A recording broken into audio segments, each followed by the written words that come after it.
The fluorescent lights in the emergency room felt like they were drilling into my skull. Everything in that bay was too bright, too white, too honest.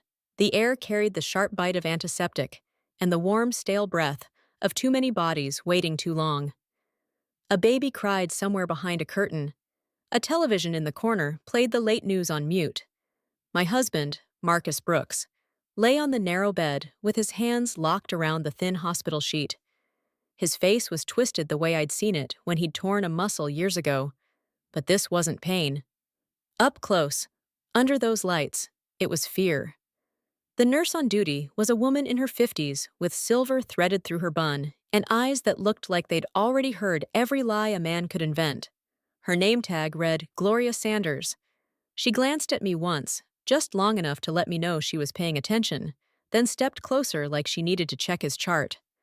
"Watch this," she whispered into my ear. Her breath smelled faintly of peppermint. Gum, maybe. The softness of it made what happened next feel even colder. Gloria pulled on gloves with a snap, then lifted the sheet covering Marcus's lower body. Not roughly, not dramatically, just a smooth, practiced motion, like she'd done it 1,000 times and didn't need anyone's permission. The bruise between his legs was shaped like a crescent, a human bite mark. It wasn't the kind of injury you get from a fall. It wasn't blunt force. It was teeth. A clean arc pressed into skin, purple and swelling. A signature left where it would hurt most. Marcus's eyes met mine for a split second. Wide, pleading, cornered. Then they darted away. Gloria didn't look shocked. She looked certain. "Sir," she said, raising her voice just enough for the bay to hear, "I need you to explain how you got this injury for the medical record." Marcus swallowed hard. His mouth opened and closed as if words were slippery things he couldn't hold on to. "It was an accident," he said. Gloria's expression didn't change. "What kind of accident?" He shifted, winced, and turned a deep, embarrassed red. His fingers tightened on the sheet until his knuckles went white. "I was working out," he stammered. "Something slipped. It hit me." Gloria's gaze dropped to the bruise, then lifted back to his face like a judge looking over a case she already understood. "A piece of equipment left teeth marks," she said, flat and clinical. Marcus tried again, softer now, as if volume might create privacy. "Aaliyah," he whispered, turning his head toward me. "Can we talk about this privately?" Private. That word had been Marcus's favorite tool for months. Private was where questions died. Private was where he could reshape my memory until it fit his story. I stared at him, and something inside me stayed perfectly still. "We've done private," I said. "Private is where you hide things." Gloria made a note on her chart, then looked at me, not him. "Ma'am," she asked, "would you like me to document this injury with photographs for your records?" "For your records." She emphasized the phrase like she was offering me more than a medical procedure, like she was offering me a receipt, something official, something that couldn't be laughed away later. Marcus's head jerked up. "No," he started. Gloria didn't move. "If the patient consents, it's standard." Marcus looked at me with a raw kind of panic, not fear of pain, fear of proof. "Yes," I said. "Please." Marcus's face drained pale, all the smooth confidence he carried into boardrooms, gone in one breath. Gloria nodded, professional again. "All right, we'll do that." As she stepped away, she brushed my hand with two gloved fingers, a small, deliberate touch. "You're going to be okay," she murmured, so low only I could hear. I should have felt humiliation. I should have felt heartbreak. Instead, I felt clarity, because you can argue away lipstick. You can explain away a late night. You can call a wife paranoid until she starts apologizing for her own instincts. But you can't gaslight a bite mark, and I need you to understand something. That emergency room wasn't where my story began. It was where a long, quiet chapter ended. So let me take you back 3 months, back to a Tuesday morning in late June, when the sky over Washington, D.C., was bright enough to make you believe in good outcomes. Our brick row house on Capitol Hill looked perfect in that summer light. The neighborhood had a polished calm that makes people think nothing bad happens behind those doors. Inside, the kitchen smelled like coffee and lemon cleaner. The marble counters Marcus insisted on during our renovation were cool under my palms as I sorted receipts for our accountant. It was the kind of work nobody applauds, small, steady tasks that keep a life looking effortless. Marcus always said he didn't have time for details. "You're just better at this stuff," he'd tell me, kissing my forehead like handing me another responsibility was romance. That morning, a receipt slid out of the pile like a warning. Saks Fifth Avenue, $8,462.19. The number sat on the page like a bruise. The date was last Thursday. The timestamp, 2:38 p.m. The same Thursday, Marcus had said he was in meetings all day, nonstop. I held the paper between my fingers, and my stomach tightened in that quiet, sinking way your body reacts before your mind is ready. Maybe it's for me, I told myself.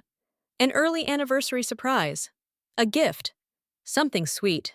Our anniversary wasn't for another 2 months, and Marcus was not a man who planned sweet things early. Marcus planned what benefited Marcus, right on time. I stared at the receipt as if the ink might rearrange itself into innocence. Outside the window, normal life kept moving. Inside my chest, something small and dark took root. I walked to Marcus's home office and placed the receipt in the center of his keyboard where he couldn't miss it. Not a confrontation, a signal. I wanted to give him the chance to tell the truth on his own. That was my first mistake. When Marcus came home that evening, he looked the way he always looked after a day of being admired. Suit jacket over his arm, tie loosened, that easy smile people trusted before they knew him. He kissed my cheek, asked what was for dinner, poured himself a drink, and started talking about his day. Clients, deals, traffic, the usual soundtrack of his importance. He never mentioned the receipt. Not a flicker of guilt, not a hint of excitement. Just silence so smooth it felt practiced. He went into his office to change, and I listened to drawers open and close, the soft clink of his belt buckle. He must have seen it. He chose not to touch it. At the dinner table, he laughed at his own stories and spoke about the future. Like it belonged to him. I watched his mouth move and felt my trust shift, just slightly, like a floorboard giving way. That night I lay awake while he slept. The ceiling fan turned slowly above us, pushing warm air in circles that went nowhere. Our bedroom, filled with furniture we'd chosen together, felt staged, like a set designed to look like a marriage. You might be thinking I should have confronted him right then, demanded answers, but when you've spent 17 years building a life with someone, you don't set it on fire over a piece of paper. You try to believe the best. You tell yourself there's an explanation. You protect the version of your life that still feels safe. Around 3 a.m., I slipped out of bed and went downstairs. The house was dark except for streetlights spilling through the windows, turning everything silver and flat. I sat at the kitchen table with that receipt in front of me. A question pressed against my ribs. What if I ask him and he lies? Another question followed, sharper. What if he's been lying and I've been choosing not to see it? That's the moment I realized how dangerous benefit of the doubt can be. Sometimes it's not kindness. Sometimes it's a blindfold you tie on yourself. The next morning, the second clue arrived. I was putting away Marcus's blazer, the one he'd worn to his client dinner, when something fell from his pocket and fluttered to the floor. A silk square, cream-colored, delicate lace at the edge. The kind of thing a woman carries when she cares about details. It was stained with lipstick. Not my shade. I wore muted tones, berries, browns, soft neutrals. Marcus always said they made me look classy. The stain on that silk was a bold, confident red, the kind that announces itself before a woman even speaks. There were faint smudges of powder, too, and a scent that didn't belong in my home. Floral, expensive, unfamiliar. The kind of perfume that clings to the air after someone's walked away. My hands started to tremble. I sat on the edge of the bed before my knees could decide to betray me. The room tilted, not dramatically, just enough to remind me my body knew the truth before my mind wanted to admit it. Still, my first thought was not rage. It was, what if I'm wrong? That's the cruel part. When someone has been editing your reality for a while, you start policing your own instincts. You start preparing apologies for evidence. That evening, I laid the silk on the coffee table between us like a quiet accusation. Marcus barely looked at it before he laughed. Not a nervous laugh. A sharp, dismissive laugh, like I'd just confessed to believing in ghosts. "Aaliyah," he said, shaking his head. "You can't be serious." "It fell out of your pocket," I replied, keeping my voice even. He shrugged and waved his hand like the truth was a fly he could shoo away. "Dry cleaners mix things up. Restaurant. Somebody left it on a chair. I don't know." His eyes narrowed a little, the way they did when he wanted to make me feel foolish. "You're overthinking." Overthinking. The pretty word men use when they mean paranoid.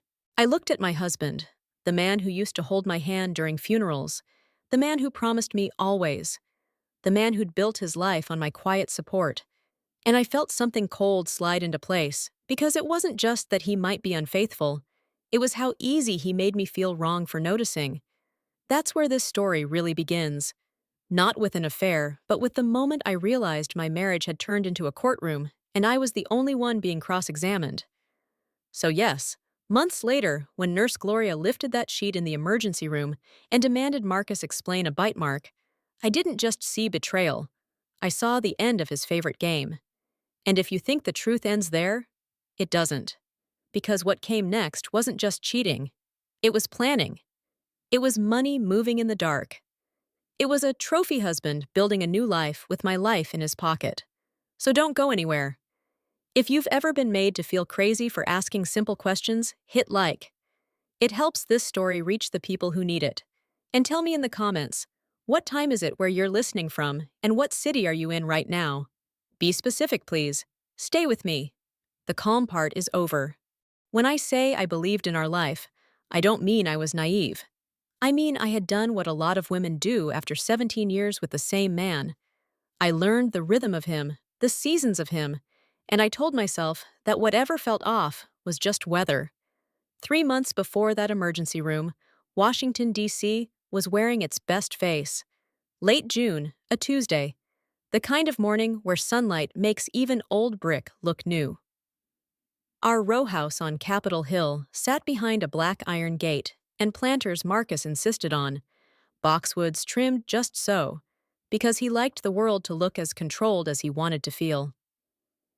Inside, our kitchen looked like a magazine spread. White cabinets, marble counters, brass handles catching the light. I was at the island sorting receipts for our accountant, doing the invisible work that keeps a marriage looking effortless. Marcus liked to call himself a builder. In his mind, he built everything. His investment firm, his reputation, our home, our circle. But he didn't build alone. He built on my steadiness the way a house sits on poured concrete, silent, unseen, assumed. We met years ago, back when both of us still believed work could save a person. I studied business administration because my mother taught me security was a form of love. Marcus studied finance, loud with ambition, always talking about the future like he could negotiate it into existence. He had the kind of charm that makes people lean in. He could make a room feel lucky to have him. I married him because he made certainty look like romance. The first years weren't glamorous. We lived in a small apartment and counted every dollar. I worked long hours and came home with tired feet. Marcus came home with big plans and empty pockets. We laughed then. We ate takeout on the floor and talked about what we'd do once we got there. Then there arrived, slowly, and I didn't notice the cost. Marcus's career took off in a way that looked impressive from the outside. He brokered deals, then invested, then managed other people's money. He learned to speak in the language of confidence, numbers delivered like promises, risk framed as opportunity. He got used to men in tailored suits nodding at his opinions, and he started needing that nod the way some people need oxygen. I became the one who kept life running quietly in the background. I handled the household, the calendar, the holidays, the thank you notes.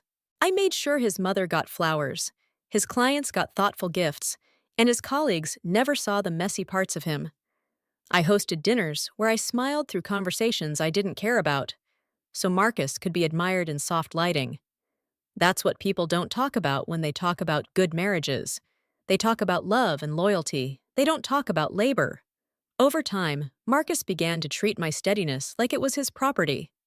Not with fists, not with shouting, with little edits, with assumptions, with the quiet entitlement of a man who believes a woman's support is part of the deal.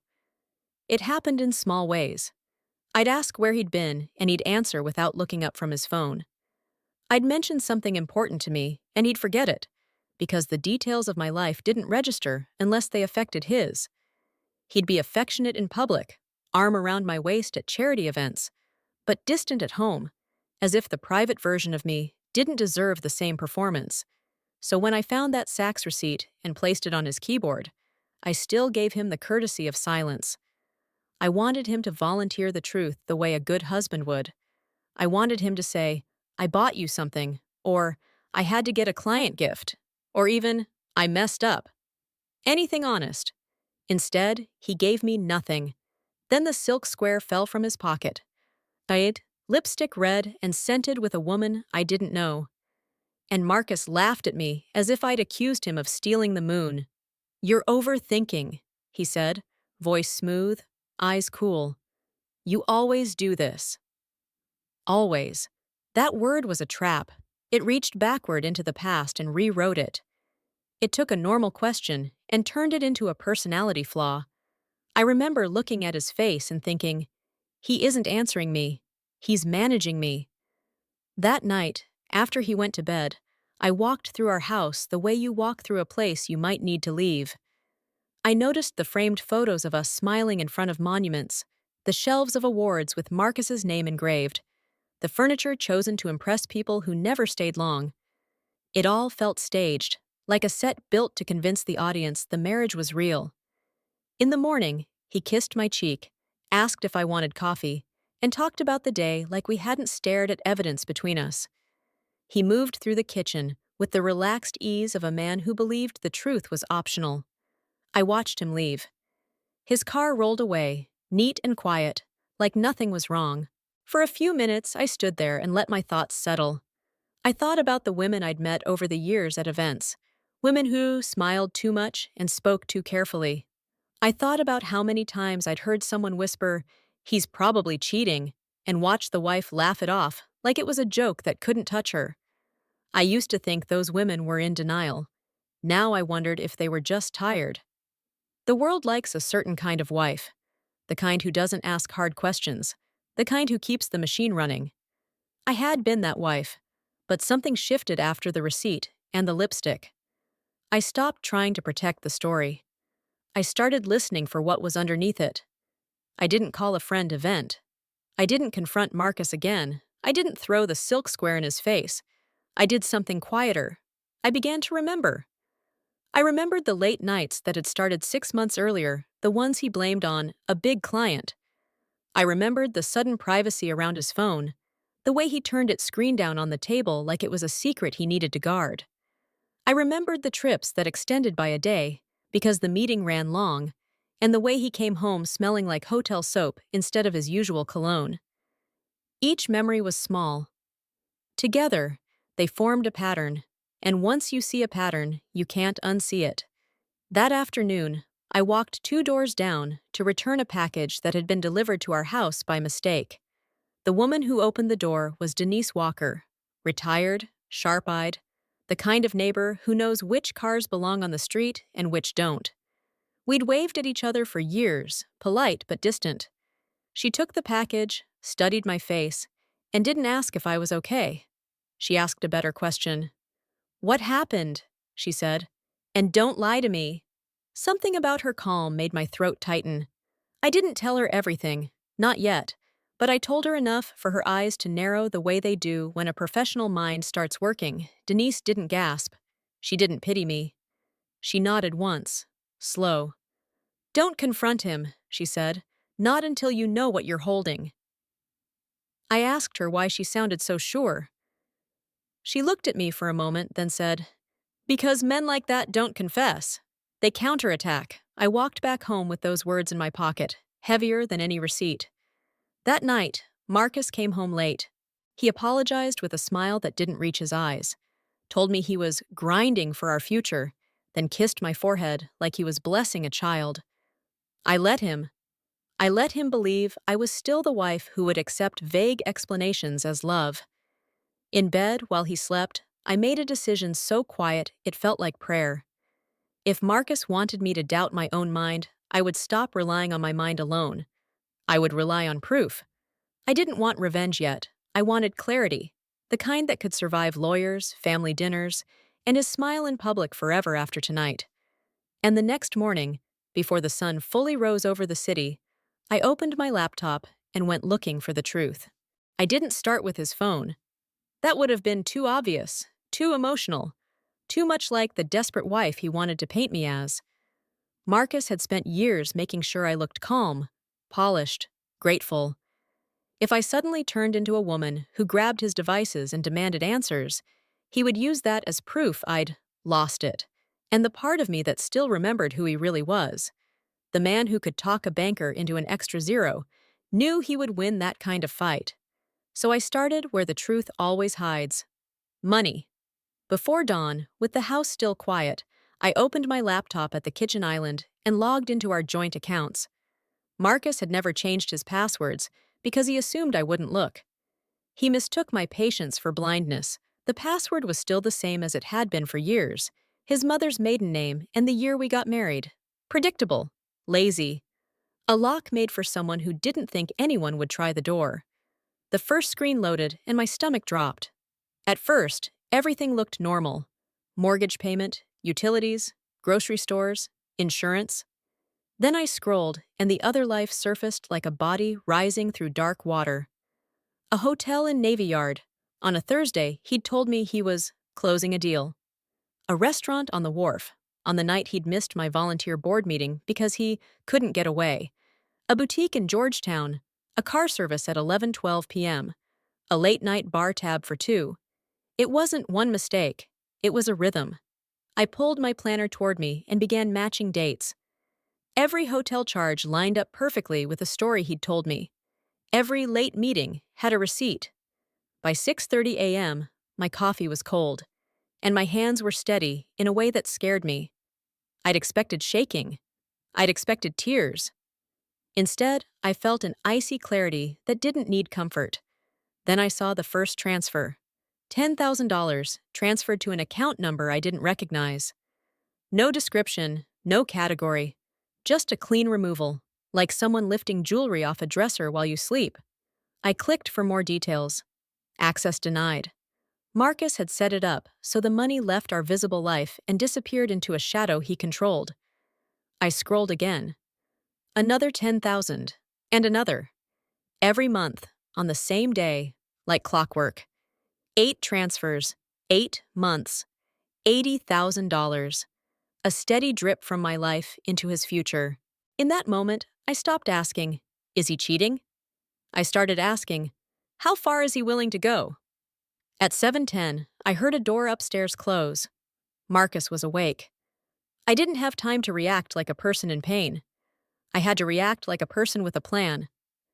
I closed the laptop, wiped the trackpad, and moved through the kitchen like everything was fine. When Marcus came down, tie in hand, he looked at me with the casual ownership of a man who believed his wife existed to reflect his peace. "Morning," he said, leaning in to kiss my cheek. I turned my face just enough to receive it without giving him access to my mouth. "Morning," I said, and smiled. He poured coffee, checked his phone, and talked about a meeting. Always a meeting. He was building a life out of meetings, and I was no longer invited to the room. When he left, he didn't look back. I waited until I heard his car pull away, then I walked 2 doors down and knocked on Denise Walker's door. Denise opened it like she'd been expecting me. Retired or not, she still carried herself like someone who knew how to read a room for danger. "You look like you haven't slept," she said. "I didn't," I replied. "I found something." She stepped aside. Come in. Her living room smelled faintly of lemon oil and old books. She led me to a small desk near the window. Show me, she said. I opened my laptop and logged back in. Denise leaned in, eyes narrowing as she scanned the charges and the transfers. This isn't random, she said quietly. This is organized. I can't open the destination account, I told her. No, she replied. He set it up that way on purpose. I hesitated before asking, Can you help me? Denise didn't gasp. She looked at me like she was measuring the safest way to move a fragile thing. I can, she said, but you need to decide what you want. Once you start looking, you can't pretend you didn't see it. I don't want to pretend anymore, I said. Denise nodded. Then we do this smart. She opened a notebook and wrote 3 words in block letters. Evidence, redundancy, safety. Marcus will try to control the narrative, she told me. If he thinks you're collecting proof, he'll lock everything down. He'll call you unstable. Men like this don't just lie. They weaponize the way people already expect women to behave. Have you seen this before? I asked. In my work, she said. And enough in my life to know how it ends if you move too soon. She helped me create a new email address in my maiden name, one Marcus would never think to search, and a cloud account tied to it. Every file goes here, she said, and then a second copy goes somewhere physical. We pulled statements in PDF form and downloaded them. You want originals, she said. Headers, dates, account numbers. That's what survives court. Then Denise asked, Do you have access to his phone? He keeps it on him, I said. Everyone has habits, she replied. Even careful people. Marcus's habit was routine. Every night he came home, set his phone on the charger in his office, and took a shower. Same order, same path through the house. You'll have a window, Denise said. 10 minutes. We can't miss it. That evening, I cooked dinner like nothing was happening. I laughed at Marcus's jokes. He told me he was tired, he needed a shower, he had an early meeting. He walked upstairs, and I listened for the sounds that mattered. The click of his phone on the desk, the running water in the bathroom. Denise waited in my kitchen, calm as winter. Now, she whispered. We moved into Marcus's office like we belonged there, because I did. His phone sat on the charger, screen dark. Denise unlocked it using the code I'd seen him enter 100 times, our anniversary date. The irony made my throat sting. She downloaded an app, buried it inside a folder labeled Utilities, and adjusted settings so it didn't show obvious alerts. Invisible, she said. Low power. It pings location. Then she handed the phone to me. Open the map. A dot appeared, Marcus's dot. Right there, 10 feet away, while his shower ran upstairs. Denise didn't let me stare. Email next. Marcus's laptop opened with the same predictable password pattern.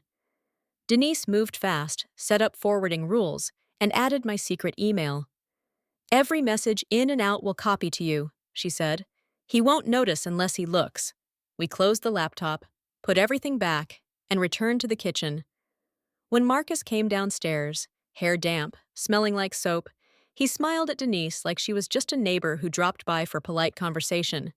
Aaliyah, you didn't tell me we had company, he said. Denise was helping me organize receipts, I said. He chuckled. God bless you. She keeps us all afloat. Denise smiled softly. Someone has to. Marcus poured a drink and started talking about his day. He never once wondered why Denise's eyes kept flicking to his phone. That night, after Denise left, I lay in bed and watched Marcus scroll. The same phone that now whispered his movements to me. He looked so comfortable. It terrified me how easily betrayal could sit in a man's lap like a pet. The first real proof arrived 3 days later, on a Thursday. Marcus kissed me goodbye and said he had a late meeting. Around noon, he texted that he might be stuck downtown. At 5, he called with street noise behind him and said he'd grab dinner with a client. At 7:14 p.m., the tracker showed him turning off I-395 toward Shaw. At 7:26, the dot stopped near U Street. At 7:30, it didn't move. I sat on my couch with the television on low. My hands were folded in my lap. I was perfectly still, like a woman listening for a sound she already knew was coming. At 7:41, my secret email chimed. Subject line, "Can't wait," from Tiana. My heart didn't race. It dropped, like an elevator losing cables. I clicked. The message was short, casual, intimate in its certainty. "Are you still coming? I made that drink you like, and I wore the thing you bought me."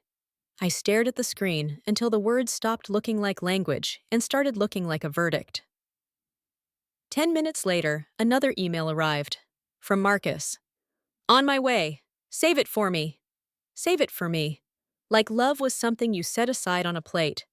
I printed both emails, hard copies, date stamps, proof that couldn't be deleted with a swipe. Then I did nothing. Doing nothing was the point. I was letting Marcus build his own case against himself. Over the next 2 weeks, the evidence piled up.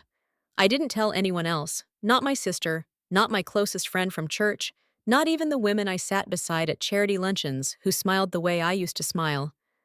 I kept it quiet because I could already hear the script Marcus would use if the truth leaked before I was ready. Aaliyah is emotional. Aaliyah is jealous. Aaliyah is imagining things. Aaliyah is spiraling. Men like Marcus don't just cheat. They coach the audience before the show begins, so I let him keep performing, and I became the woman who takes notes in the dark. The first week, I stayed inside the boundaries of screens and statements. I watched dots on a map. I read emails that felt like listening at a door you can't open.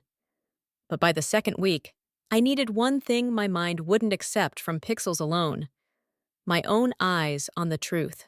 One Thursday night, after Marcus texted me his usual lie, "Running late, don't wait up," I put on a plain jacket, pulled my hair back, and took my car out as if I were going to pick up something from the store.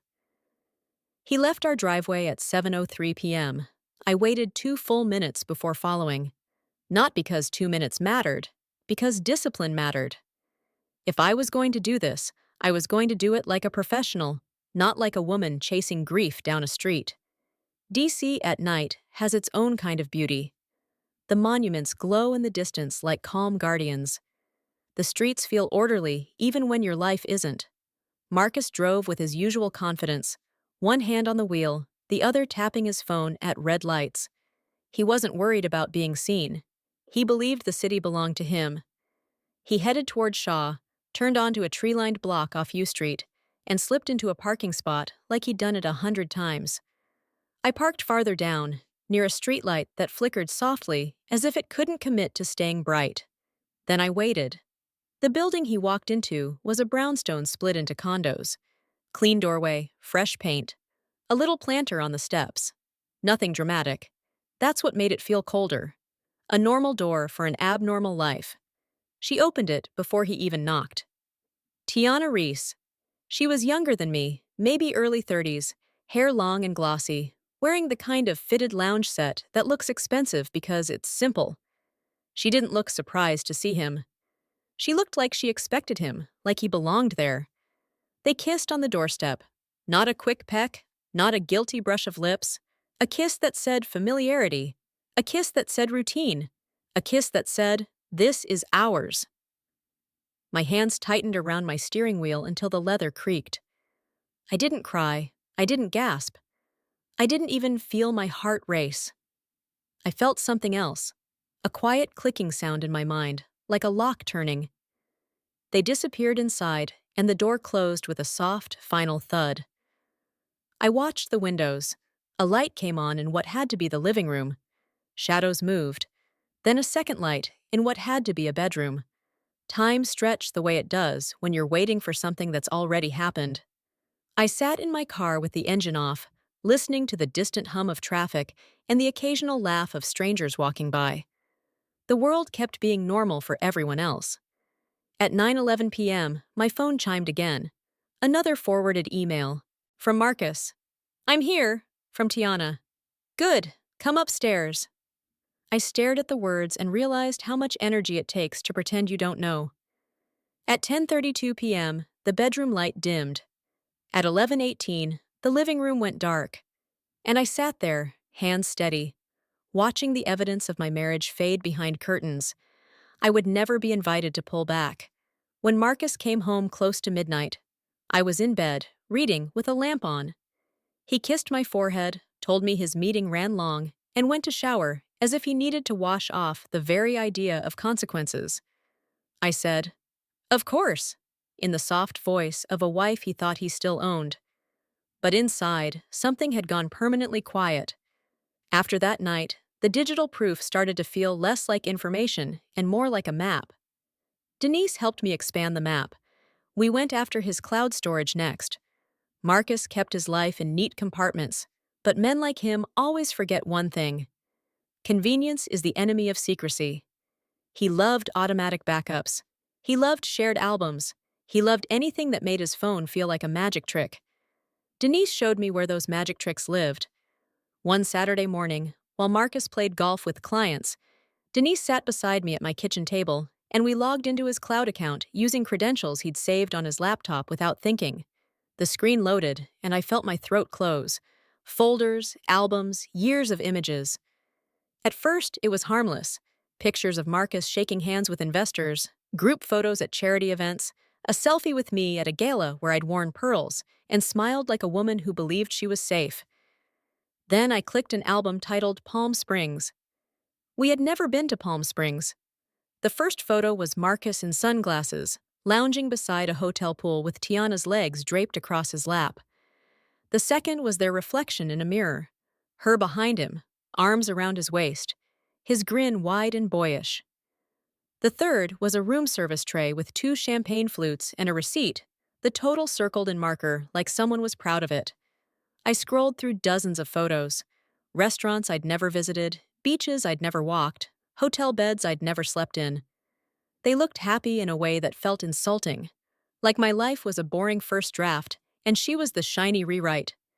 There were pictures of jewelry boxes, open, gleaming, captured like trophies. There were screenshots of flight confirmations. There was a photo of a lease application with an address in Alexandria, and a note in Marcus's handwriting, for us. My hands didn't shake. My face didn't change. But my stomach did something strange. It turned hollow. As if it had finally accepted that love was not what Marcus was offering anyone. He wasn't faithful to me. He wouldn't be faithful to her. He was faithful to the version of himself that felt powerful. Denise watched me closely. "You okay?" she asked. "I'm clear," I said, and I meant it. We downloaded everything, not a few images, everything. We saved originals, preserved metadata where we could, and created a second backup on a small encrypted drive Denise brought from her house. "2 copies isn't enough," she said. 3 is better." So that afternoon, I drove alone to a bank across town, one Marcus didn't use. I wore sunglasses and a plain coat and used my maiden name. I opened a small safety deposit box, the way you open a door to a hidden room in your own life. Inside that box, I placed a printed set of the worst evidence: transfers, statements, emails, the escrow line, and the lease note with "for us." When the banker asked if I wanted to add a joint holder, I smiled politely and said, "No, thank you." Walking back to my car, I felt the first hint of something like relief. Not happiness, not peace. Relief that there was finally something in my life Marcus couldn't touch. That's how the silent wife becomes dangerous. She stops begging. She starts building. The dot on the map returned to that same building again and again. 3 nights one week, 4 the next. Sometimes he stayed for 2 hours. Sometimes for 5. Once he stayed overnight and drove to work from her place like it was normal. His emails told a colder story than romance. Plans, logistics, transfers, a shared vocabulary of secrecy. He wrote about me the way people write about problems. "She's suspicious. She's been moody. I'm handling it." Tiana replied with sympathy that felt rehearsed. "Poor you. You deserve peace. Once you're free, we'll finally live." Free, not honest, not accountable. Free like I was a cage. One afternoon, my phone buzzed with another alert. Marcus's dot moved to a jewelry store near city center, the kind with security at the door and velvet under glass. 2 hours later, a confirmation email landed in my secret inbox. Appointment completed. Thank you for your purchase. He had laughed at me for noticing lipstick. Meanwhile, he was shopping for a future I wasn't in. A trophy husband, I thought, because Marcus loved being praised like a provider. But he was funding his performance with my patience, my labor, and the life I kept stable while he played king in public. By the time Denise came over again, I had a folder on my laptop labeled Silent Wife Evidence File. Inside were subfolders: hotels, transfers, emails, gifts, timeline. Denise flipped through the printouts at my kitchen table, lips pressed tight. "He's sloppy," she said finally. "He doesn't feel sloppy," I replied. "That's because you're still looking at him like he's your husband," Denise said. "Start looking at him like he's your opponent." I swallowed hard. "How do I do that?" Denise tapped the transfer records. "You already are." Then she leaned back and looked at me with calm steel. "Next step," she said, "we find the destination account." "I don't have access." "You might," she replied. "Not directly, but there are traces. Systems log everything." She guided me through the portal settings and download histories until she found a reference code attached to the transfers, a partial account name, truncated, a hint of a branch address. "It's a trust or a holding account," she said. "A trust," I repeated, and my mouth went dry. Denise nodded. "Hidden trust transfers. That's what this is." A trust wasn't just money, it was intent, structure, a legal wall around stolen resources. That night, Marcus came home with his easy confidence and kissed my cheek. He asked what was for dinner. He talked about stress and pressure, hoping I'd feel guilty for wanting honesty. I served him pot roast and watched him eat like a man with no conscience. He complimented the meal. He said I was the best thing in his life. His mouth said it without hesitation. My body didn't even flinch anymore. Later, when he fell asleep, I opened my secret email and saw a message from an accountant's office I didn't recognize. Subject: Statement access approved. My fingers went cold as I clicked. The email included a link and an attachment. The domain looked legitimate. The language was formal. I downloaded the file. The first page loaded. And the number at the top made my breath catch.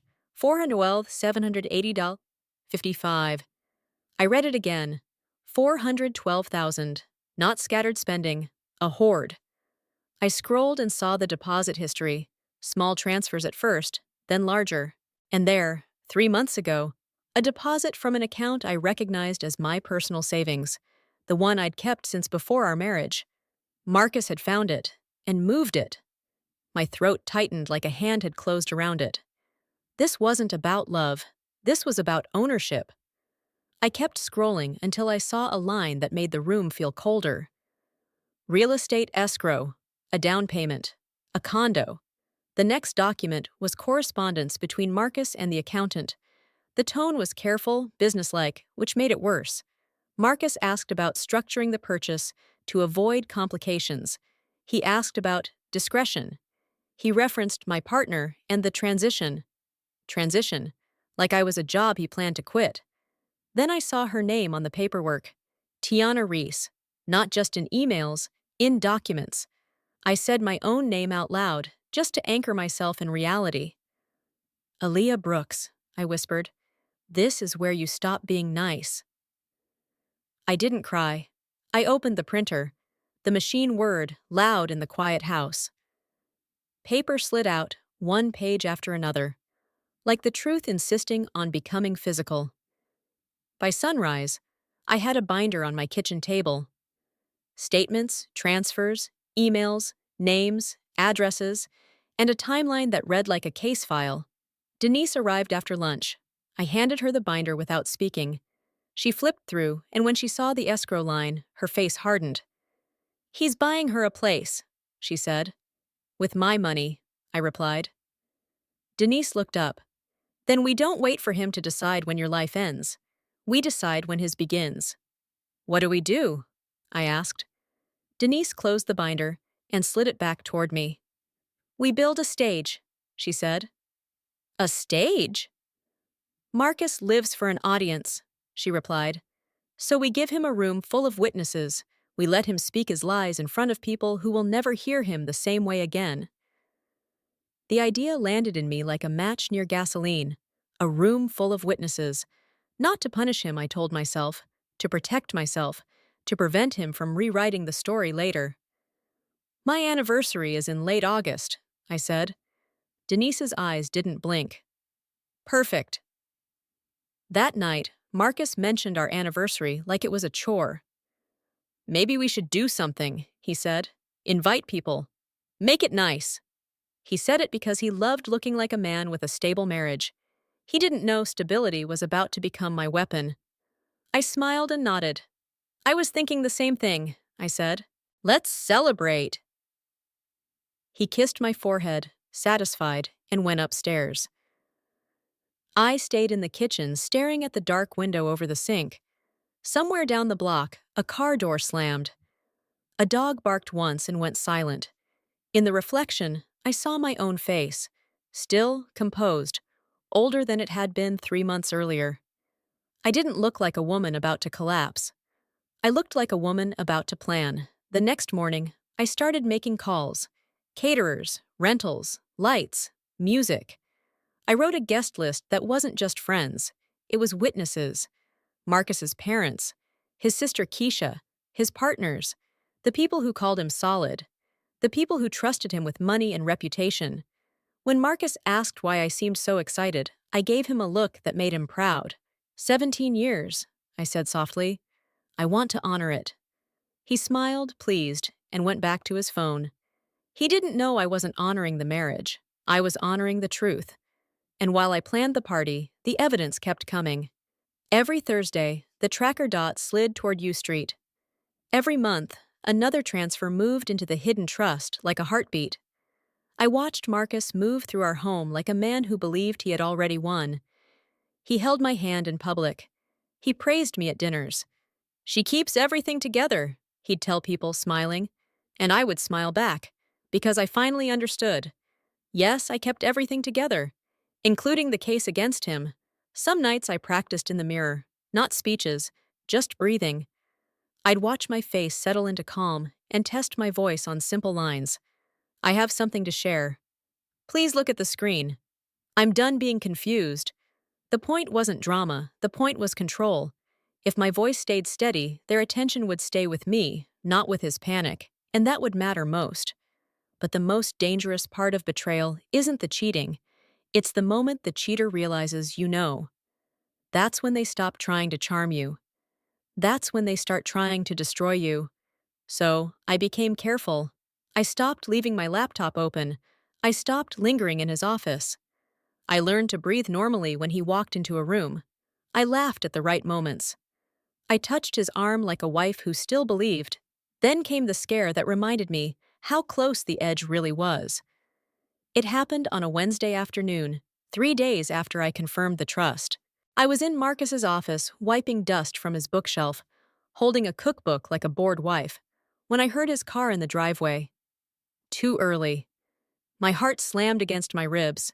Marcus never came home early. Early meant something had shifted. I had 10 seconds to become normal. Marcus walked in, tie loosened, gaze sharp. "What are you doing in here?" he asked. I lifted the book. "Looking for that shrimp recipe your mom mentioned." His eyes moved around the room, scanning, measuring. For a moment, I saw the predator beneath the husband. Then he stepped closer, glanced at the page, and smiled. "You could have just asked." "I didn't want to bother you," I said lightly. "You're always busy." The moment stretched, thin and humming. I could hear the clock ticking. I could hear my own pulse. Marcus's mouth lifted into a small smile. "That's why you're the best," he said, and the compliment felt like a chain. He turned to his desk and began shuffling papers. The crisis passed, but my body didn't. When I left the room, I walked to the bathroom and sat on the edge of the tub, shaking silently. Denise had been right. If Marcus discovered what I knew, he wouldn't just apologize. He would retaliate. He would rewrite the story so fast I'd question what day it was. I stayed there until my breathing slowed. Then I stood, washed my face, and looked into the mirror. "Just keep walking," I whispered. "Just keep walking." Because I wasn't just planning to expose an affair, I was planning to reclaim my life from a man who believed my life was part of his portfolio. And soon, under string lights and polite laughter, Marcus Brooks was going to learn what happens when a silent wife stops being silent. 3 days before the anniversary party, I stopped sleeping like a wife and started sleeping like a witness. Marcus thought my quietness meant I was finally back to normal. He didn't understand that normal was a mask I wore for him. Under it, every minute had a purpose. Every smile was measured. Every question I didn't ask was another thread tightening around the truth. The morning after he came home early and nearly caught me in his office, I met Denise at her kitchen table. She poured coffee like she was pouring strategy. "You got lucky," she said. "I got warned," I corrected. Denise slid a small encrypted drive across the table. "This stays with me. Your cloud stays with you. Your safety deposit box stays sealed. 3 copies, no exceptions," I nodded. My throat felt dry, not from fear, but from restraint. Fear is loud. Restraint is what people confuse for peace. "What if he gets suspicious again?" I asked. "He will," Denise said. "Men like Marcus sense a shift the way sharks sense blood. So you don't act different. You act boring." Boring. In our marriage, boring had been my job. Keep the house smooth, keep the calendar smooth, keep Marcus's image smooth. Now boring was camouflage.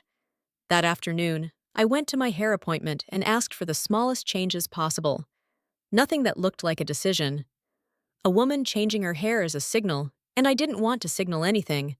On the way home, I confirmed the projector, screen, and speakers. The clerk asked if it was a birthday. I smiled and said, 17 years. At home, Marcus was in the kitchen, sleeves rolled up, looking charming in the way he used when he wanted credit for doing the minimum. "I ordered the wine," he said. "That's great," I replied. He kissed my cheek. "You're excited, huh?"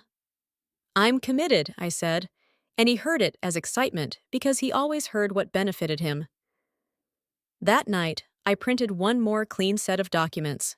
Not everything, just the sequence no one could twist, the hidden trust transfers, the escrow line, and the email where he called me a complication. I slid the pages into a thin binder and tucked it into my tote like a weapon that looked like paperwork. Then I practiced my voice again, quietly in the bathroom mirror. Not angry, not trembling, steady. The day of the party arrived with the kind of weather DC likes to brag about. Warm, golden, forgiving. Our row house looked like a photograph. String lights crisscrossed the backyard, and the jazz trio tuned their instruments with casual confidence. Marcus moved through the house, adjusting small details like he was preparing for a pitch. He wanted everything to look seamless because he believed seamlessness was the same as truth. Around 6:30, he stepped into the dining room in his suit and looked at me in my dress. "Wow," he said. "That color." "Emerald," I replied. He smiled like he'd chosen it. "You're going to turn heads." "I'm counting on it," I said. Guests arrived in waves. Neighbors, colleagues, couples from boards and charity committees, people who'd known us for years and believed they knew our story. They kissed my cheek and told me how beautiful everything looked. Marcus worked the crowd like he was running for office. Handshakes, jokes, warm eyes. He placed his arm around my waist in public, the way a man places a flag in territory he assumes is his. Denise arrived early, slipping through the back gate with quiet purpose. She wore black and carried her laptop bag like it was nothing special. "You ready?" she asked. "I've been ready," I said. We checked the projector connection one last time in the small office off the kitchen. The file sat on Denise's laptop, password protected and ready. She tested the first slide, an innocent wedding photo, so no one would suspect anything. "We start with nostalgia," Denise said. "Then we pivot." "Exactly," I replied. "People listen longer when they think they're being comforted." Dinner passed in a blur of polished conversation. Marcus told stories about deals and building a legacy. His mother, Dr. Yvonne Brooks, looked at me with warm approval, like I was the woman who held her son together. Keisha leaned in and whispered, "You two look happy." "We look polished," I whispered back. At 9:25, Marcus lifted his glass and tapped it with a spoon. The bright sound rang out, and the guests began to quiet. He turned to me with a practiced grin. "Want to say something first, babe?" He thought he was handing me a gift. He didn't know he was handing me the trigger. I took the microphone from his hand. "Thank you," I said, voice warm. "All of you, for being here." Faces turned toward me. Smiles widened. They expected sweetness. 17 years ago, I began. I married a man I believed I knew. We built this life together, this home, this community, these friendships. I believed vows meant something. Marcus's smile stayed in place, but his eyes narrowed a fraction. "People say marriage is work," I continued, "that you choose each other every day, and I did." I paused, just long enough for silence to settle. "But as it turns out," I said softly, "I was the only one choosing." The screen behind me flickered to life.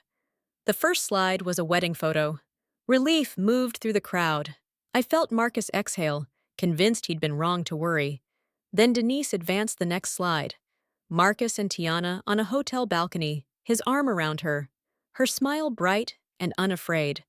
The backyard went still in the way a room goes still when the air changes. Marcus turned toward the screen, then snapped back to me, face draining. "Aaliyah," he whispered, urgent. "What is this?" I smiled, small and calm. "This is the truth." Denise advanced again. A text message, blown up large enough for everyone to read. Another hotel receipt. Another photo. The story of my marriage, rewritten in evidence. Gasps rippled. Someone started recording. A chair scraped on stone. Marcus reached for the microphone, but I stepped back, keeping it just out of his reach. "Please," he hissed. "Not here." Not in front of witnesses, not where he couldn't edit the ending. "This is where it happened," I said. "So this is where it gets told." Denise changed the slide. A bank statement. The hidden trust transfers highlighted. $10,000, month after month, moving like a heartbeat into a life I wasn't allowed to see. I lifted the microphone a little closer. "For months," I said, "I was called paranoid, overthinking, emotional." Marcus shook his head, as if motion could erase ink. "And while I was doubting myself," I continued, "money was moving, quietly, systematically, into a hidden trust." The word trust sounded like betrayal wearing a suit. Denise clicked again. The escrow line appeared, a down payment for a condo. Then the email, Marcus asking how to structure the purchase to avoid complications. Complications, that was me. 17 years reduced to a legal inconvenience. Marcus's voice went small. "Aaliyah, I can explain." "You've had months to explain," I said, and my calm made the sentence colder than any scream. I turned slightly, letting my eyes sweep the crowd. "This money includes my savings, money I earned, money I never gave permission to be moved." One of Marcus's partners stepped forward, jaw tight. "Is this real?" he demanded. Marcus opened his mouth, closed it. He looked around at faces that had stopped admiring him. Denise advanced one last slide. A simple timeline, dates and amounts and locations. Not emotion, not accusation, just structure, just proof. I lowered my voice, not to soften it, but to make them lean in. "If you want to call this a mistake," I said, "then call it a mistake repeated dozens of times, funded with stolen money and hidden behind lies designed to make me doubt my own mind." I looked at Marcus. "That isn't a mistake," I said. "That is a plan." His face twisted, and for a second I saw the man beneath the performance. Desperate, furious, terrified. "You're ruining me," he whispered. I tilted my head. "No," I said. "You built this." The crowd erupted. Questions, anger, shock. Keisha was crying openly now. Dr. Yvonne stood with one hand over her mouth, eyes wet, expression hardening into something like grief and shame at the same time. Marcus tried to reach for her. She stepped back. "Don't," she said. Curtis didn't speak. He just stared at his son with disappointment so complete it didn't need volume.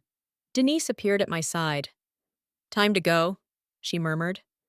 I handed the microphone to the bartender, turned, and walked away from my own party. I didn't run. I walked through the gate and into the quiet street. I sat in my car, with my hands on the wheel, and felt my body finally recognize what had happened. Not triumph. Not joy. Release. Denise slid into the passenger seat and held out 2 champagne flutes. "To records," she said. I took one. "To records," I echoed. We drank while voices behind the gate rose and fell like waves. The party was still happening, but the marriage had ended. Through the windshield, I watched the night unwind. People left in small clusters, stunned, trying to decide whether to comfort me or avoid the blast radius. A few women paused at my gate, eyes soft, hands hovering like they wanted to touch my shoulder but didn't know if it would break me. Men avoided my window, as if shame could be contagious. Then Dr. Yvonne stepped onto the front walk. She didn't rush. She didn't look for me. She simply stood under the porch light, posture rigid, like she was holding herself together with muscle memory. Marcus followed a step behind her, talking fast, hands moving, performing remorse the way he performed everything else. She turned her head once, sharp. Whatever she said, I couldn't hear it. But I saw Marcus flinch like a boy being corrected, and then she walked away from him. Not dramatic, not loud, just final. Curtis came out next, shoulders heavy. He didn't speak to Marcus either. He walked down the steps and into the darkness like a man leaving a funeral. Marcus stayed on the porch alone, the string lights from the backyard throwing soft gold across his face. For the first time in years, he looked ordinary. Not impressive, not important. Just a man standing in consequences. Denise watched with me. "Remember this, Upai," she said. "He'll try to make you forget it." As the last cars pulled away, Marcus stumbled down the walk and limped toward the curb. He stopped beside my car, close enough that I could smell his cologne through the cracked window. "Aaliyah," he said, voice hoarse. "Please, just talk to me."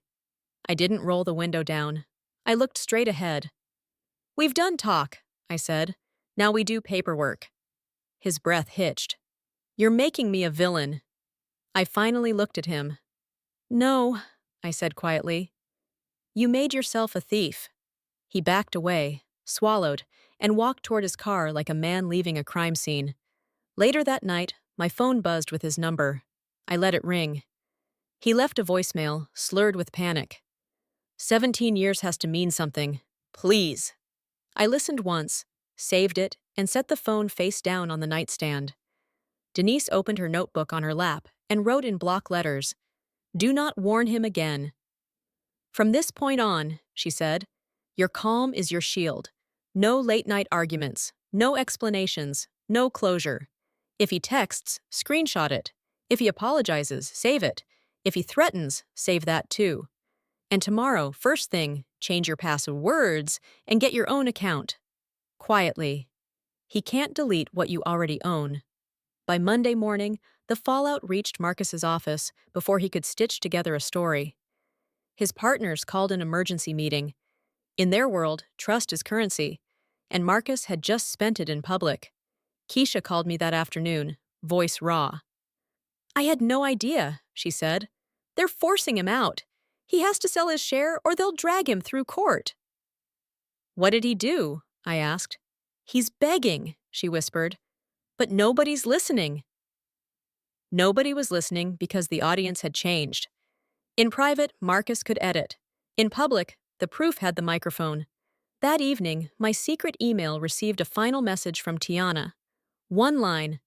"Please tell him to stop calling me." No apology, no explanation, just detachment. I forwarded it to my lawyer. I hadn't signed anything yet, but I already knew who I needed.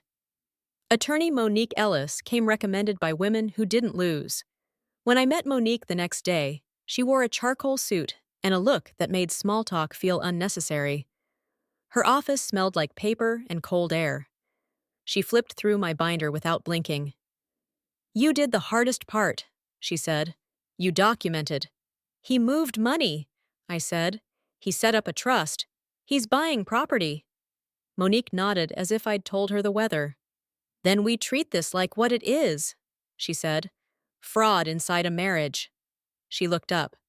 "He's going to try to paint you as unstable," she added, "because that's what men do when they get caught. Are you prepared for that?" "I've been prepared," I replied. Monique gave me a small smile.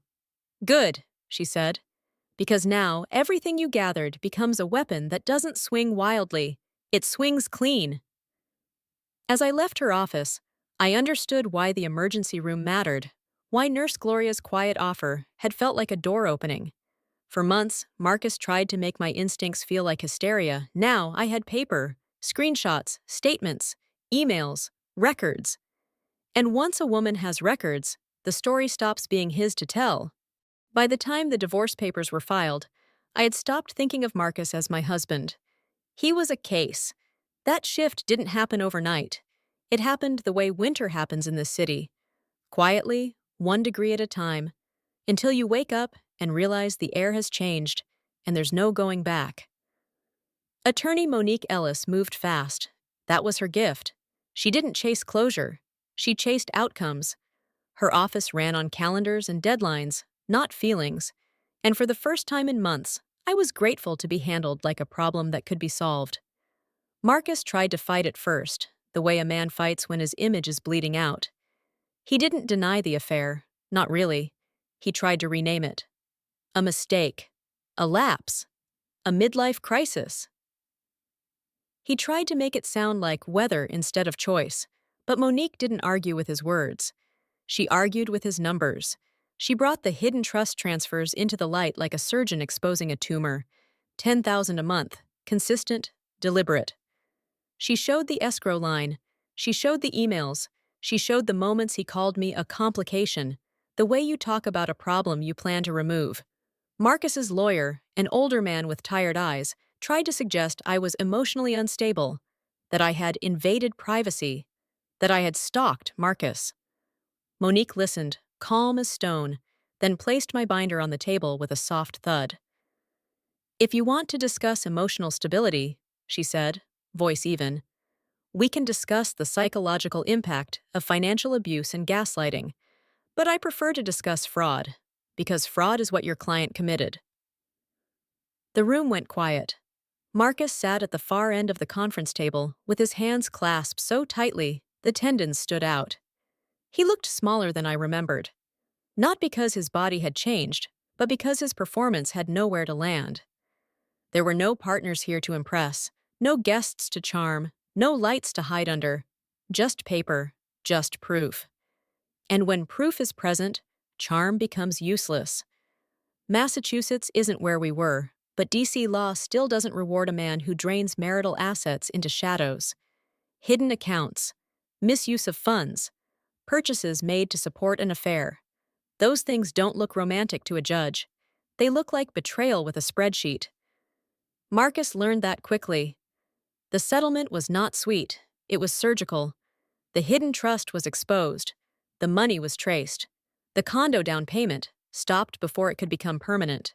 My personal savings that had been moved without permission returned. And because he'd been sloppy enough to leave a paper trail, Monique pushed for consequences that weren't just emotional.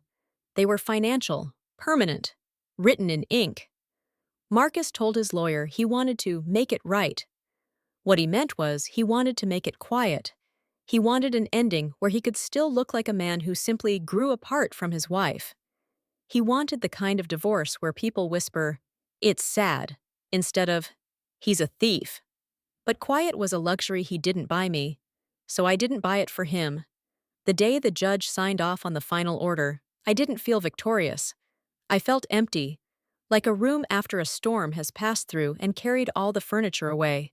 Some women expect closure to feel warm, like a door clicking shut. For me, closure felt like silence. Marcus tried to break that silence. Of course he did. He called late at night. He texted long apologies that read like speeches. He sent messages that started with "I miss you" and ended with "please." He tried to tap into the part of me that had spent 17 years believing his need mattered more than my peace. One voicemail came at 2:58 a.m. His words were thick, his breath uneven. "Aaliyah," he said, "I know I messed up. But 17 years has to mean something. I'm not a monster. I'm not. Just, just talk to me." I listened once. Then I saved it. Not because I needed to punish him, because I needed a reminder that regret isn't the same as accountability. He was sorry he got caught. He was sorry the audience turned away. He wasn't sorry enough to go back in time and choose differently. And by then, I had stopped needing him to be sorry. I moved out of the Capitol Hill row house a few months later. It was beautiful, but it held too many echoes. The kitchen island where I'd found the first receipt. The office where I'd played innocent while my life fell apart behind me. The bedroom where I'd stared at the ceiling fan and learned what it feels like to doubt your own mind. I sold the house and bought a smaller place across the river in Alexandria. Tall windows, brick walls. A view of the water that reminded me life keeps moving whether you beg it to or not. The first night there, the air felt different. Not because the world had changed, because I had. I used part of the settlement to fund something I'd been postponing for years. My own work, my own name on the door. Not Marcus's wife. Not Marcus's support system. Just me. I started small, a consulting practice helping women, especially women who'd spent decades shrinking their dreams to fit a marriage, learn how to protect their finances and rebuild independence. Budgeting, credit, legal basics. How to read statements like they're telling you a story because they are. Denise became my quiet partner in that work. She didn't want attention. She wanted impact. She ran the back-end systems, built templates, created checklists that made women feel less overwhelmed. Sometimes, on Saturday mornings, we sat at my dining table with coffee and watched the sun climb up over the river, and Denise would say, almost to herself, "You know what he didn't count on?" "What?" I'd ask. "Receipts," she'd reply. 2 years have passed since that anniversary party. 2 years since Marcus's life split open in front of everyone who used to praise him.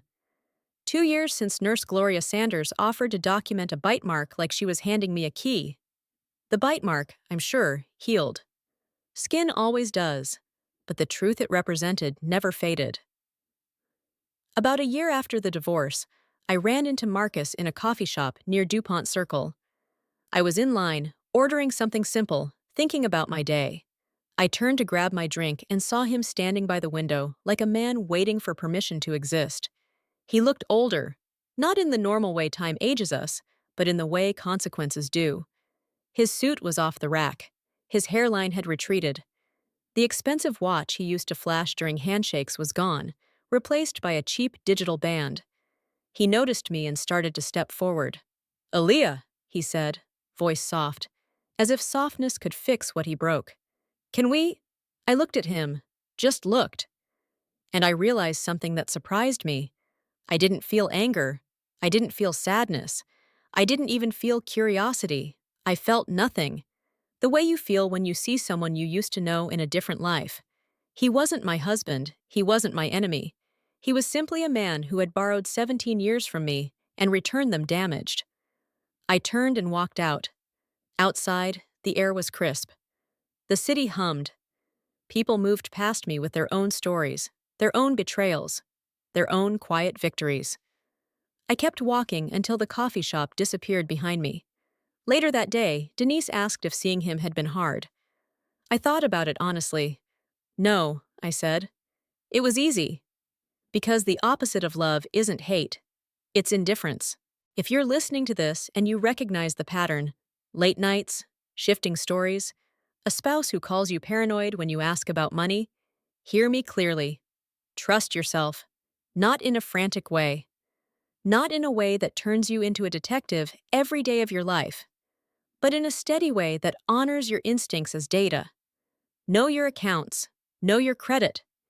Keep something in your own name if you can. Maintain access. Ask questions without apologizing for them. And if someone punishes you for asking, pay attention to that punishment. It's information. I learned that betrayal isn't always loud. Sometimes it's quiet and organized. Sometimes it shows up in scheduled transfers and hidden trust accounts, in someone building a love nest while you're building dinner. And the cruelest part is not the cheating. The cruelest part is being told you're crazy for noticing. That's why Nurse Gloria mattered. That's why Denise mattered. They were two women who didn't let me drown in my own doubt. They reminded me that evidence isn't obsession, it's protection. The life I have now isn't perfect. It isn't the one I imagined at 30, but it is mine. And there is a peace that comes when your life belongs to you again. So here's my question for you. My real question. How much of yourself are you giving away to keep a relationship looking stable? How often do you swallow your own discomfort so someone else can stay comfortable? And if you found a receipt tomorrow that didn't make sense, would you trust what you feel? I'd love to hear your thoughts. If this story hit you somewhere deep, please subscribe so you don't miss the next one. Hit like. It tells YouTube this kind of story is worth sharing. And leave a comment. Are you team expose him publicly, or do you think it should have been handled privately? Also tell me where you're listening from and what time it is there right now. I read those comments. I really do. And before you go, tap one of the videos on the end screen. There are 2 more stories waiting for you. Stories about women who stopped doubting themselves and started choosing their own peace. Until next time, protect your heart. Give love generously. But never give your reality away to someone who benefits from you being confused.